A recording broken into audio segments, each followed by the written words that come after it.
ప్రభునందు ప్రియ దేవుని ప్రభు అయిన యేసుక్రీస్తు నామములో మీకందరికీ శుభములు, వందనాలు. ఈరోజు దేవుని వాక్యము నెహెమ్యా గ్రంథము 8వ అధ్యాయము 9వ వచనం.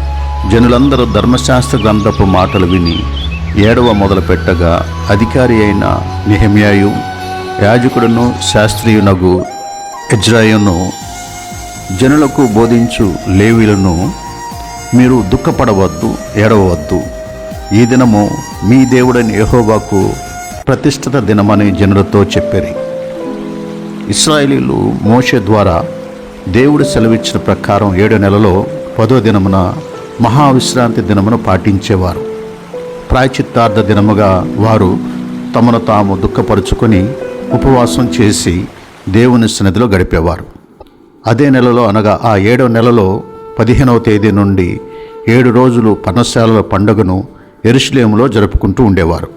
ఇశ్రాయేలీలు బబులోను చెర నుండి తిరిగి వచ్చిన తరువాత పడగొట్టబడిన యెరూషలేము పట్టణపు ప్రాకారమును నెహెమ్యా నాయకత్వంలో తిరిగి నిర్మించుకున్న సమయంలో 7వ నెలలో అందరూ సమాజముగా కూడుకొని శాస్త్రి అయిన ఎజ్రా ధర్మశాస్త్రపు గ్రంథమును చదివి వారికి వివరించి చెప్పగా, వారందరూ వారి పితరులు వారు చేసిన దోషమును గుర్తు చేసుకొని దానిని బట్టి కలిగిన దుస్థితిని చూచి బహుగా దుఃఖించి ఏడవసాగారు.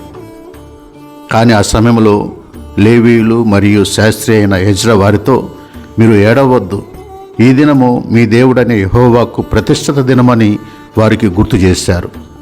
దేవుడు వారి దోషమును కొట్టివేసిన దినము మరియు పడగొట్టబడిన యెరూషలేము గోడలు తిరిగి నిర్మించబడిన సమయం కావున ఇది దుఃఖించే సమయం కాదు, సంతోషించే దినమని వారికి గుర్తు చేస్తూ వచ్చారు. అయితే క్రొత్త నిబంధనలో ఉన్న మనము తెలుసుకోవలసిన చాలా ప్రాముఖ్యమైన విషయం, క్రీస్తు రక్తములో మన దోషమంతా కొట్టివేయబడి ఉన్న విషయాన్ని గుర్తు చేసుకోవాలి. మన పాప భారమంతా ఆయన భరించి మనకు విడుదలనిచ్చాడు.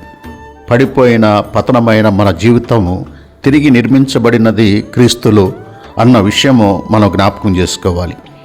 ఏ రోజైతే మనము దేవునికి తిరిగి ప్రతిష్ఠించుకుంటామో ఆ రోజు మనం ఆనందించే దినముగా మారిపోతుంది. ఇంకా చెప్పాలంటే ప్రతిరోజు మనము దేవునికి ప్రతిష్ఠించుకుంటూ ఉంటే ప్రతిరోజు మనం ఆనందించే దినాలుగానే ఉంటాయి, లేకపోతే అవి మనకు దుఃఖ దినములుగానే మిగిలిపోతాయి. పరిశుద్ధుడా తండ్రి, ప్రతిదినము మమ్మలను మేము మీకు ప్రతిష్ఠించుకొనొచ్చు, మా దినములను సంతోష దినములుగా మార్చుకొనుటకు మాకు సహాయం దయచేయమని యేసుక్రీస్తు నామమున అడిగి వేడుకొనుచున్నాము తండ్రి. ఆమేన్.